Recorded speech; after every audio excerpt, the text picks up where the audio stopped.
Well, to also take a look at this now, we're joined by Chief Dubem Onya, who is a former Minister of State for Housing and Urban Development, also a former Minister of the FCT. He joins us from Abuja.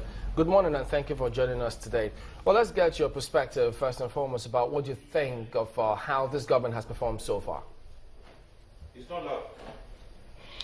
Well, I think that given the circumstances under which he assumed leadership, he has done his best.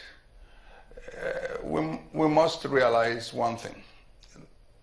The issues that were in contention at the point the president took over office 1 year ago were Herculean. In fact, some people have compared it to the situation in America in 2008 when President Obama took over office. So it was quite a complex mix of challenges. And I do appreciate the haste and dismay of Nigerians at the pace of development and the pace of progress, especially in welfare and human resource capabilities of this administration. But it's going to take a little bit time more. So I give the president a pass mark.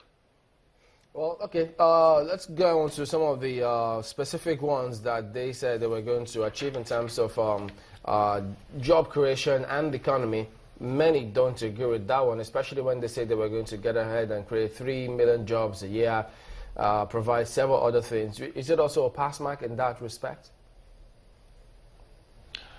Well, I do not agree with the expression of job creation. You don't create jobs. You stimulate the economy and the jobs get created.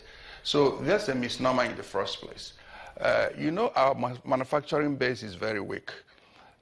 We have already agreed that ours is a mono economy, oil dependent, and how many people, how many percentage of Nigerians are engaged in the oil sector, both upstream and downstream?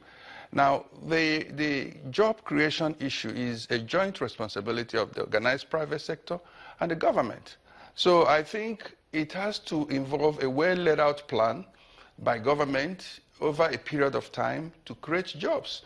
And this can be done only if we restart and stimulate the economy to engineer manufacturing, export-based activities, and the medium and small-scale industries. This will involve huge outlay of resources channeled in a systemic manner to industries, to companies, to organizations that can create jobs, not just government. Because most times when we talk about creating jobs, it's easy for government to create jobs.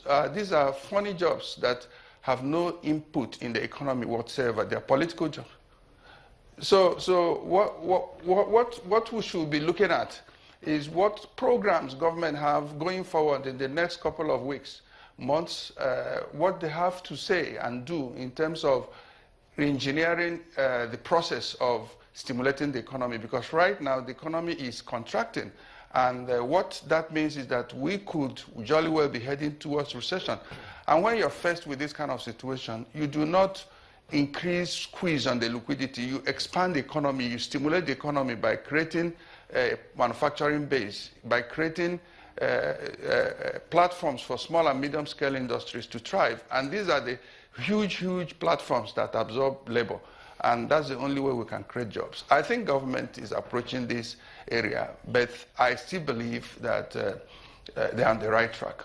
Well, your view is sharply contrasting to those of your party men, the PDP, who think that the party, the APC, promised and have not delivered. Why is that? Well, at this point in time of our history, talking about party when we are faced with this kind of situation looks to me a little bit unnecessary. I'm a member of PDP. I will still remain a member of PDP for the foreseeable future. But the important thing here for us to understand is that a situation has arisen where the moral deficit of players in the last administration has become embarrassing. And we must join hands with anybody, whoever, whatever party, to make sure that this country moves forward. We must have a country before we have a party. And so it's not a partisan issue. The war on corruption and graft institutional decay must be attacked and approached and addressed at some point. It doesn't matter which party does it. And from a moral platform, I will go with anybody who is interested in repositioning this country on a path of accountability. There's so much argument today that the war on graft and corruption is one-sided. And I do not have any argument to the contrary. But I do believe that at the appropriate time, maybe, all the will come full circle. Even if he doesn't do that, the next administration, which is not sure he will be party to or part of, could still turn around on these people who are currently doing this business. So my own take is that at some point in the history of this country, we must come to this junction. And we have arrived there. So every well-meaning Nigerian must join hands in spite of party affiliation. That doesn't make me an APC member. Amazing that you are towing this line, because for some of your party members, they will be really, really shell-shocked today. Yesterday we had a member of your political party, Segun Showumi, who was live on the program, and he did point out one aspect, and a couple of other people have been looking at this issue. But for the Professor Adisa, he said in all of the comments from the president yesterday, he failed to say something concerning the marauding herdsmen.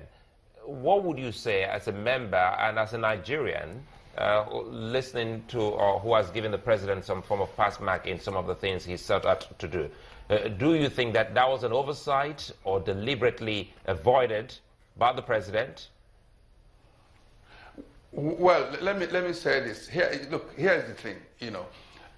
We are looking at sectoral performances, and when I say pass mark, I'm not by any indication giving the president pass mark in all the sectors of our economy or in our national life. The issue of the herdsmen obviously is a sore point, and I don't think the handling of those issues, especially the mass killing of Nigerians of various states by these herdsmen, has been properly handled by the administration. And like I said, except you must approach these issues from the point of adding value, not purely on the basis of criticism for criticism's sake. We have made our positions clear. I'm speaking as an individual, and my point of view on this program is not the point of view of the party. I don't even know whether they have a point of view. But my point is that I'm speaking as a Nigerian citizen, and I do not believe that the president did handle the issue of the herdsmen properly. That is not to say that we've had the last of it. But let me say something. This problem is as a result of very many years of neglect in agricultural policy. Why do we still have cows roaming our streets? Why do we still, at this stage, have a situation where cows stray even to the tarmac in our major airports? A couple of years back, an Air France plane bound for Port Harcourt landed right on top of cows.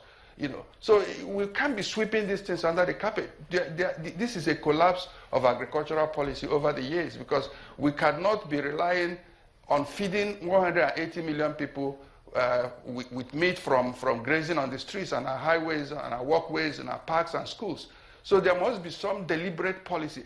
My concern is that by the time we deal with the issue of the killings, or whatever they are, or whoever is sponsoring them, we must find a way to modernize our agricultural process so that meat can be done in a processed fashion and grazing must be done in appropriate ways. So these are the things I believe honest critics should point out to the administration, and not to politicize every issue that comes in the mix of all this whole crisis. 1 year is quite a whole lot of time. It's still a very short time to appraise an administration. All right, just give us a moment. We'll be right back and continue this discussion. Don't go away.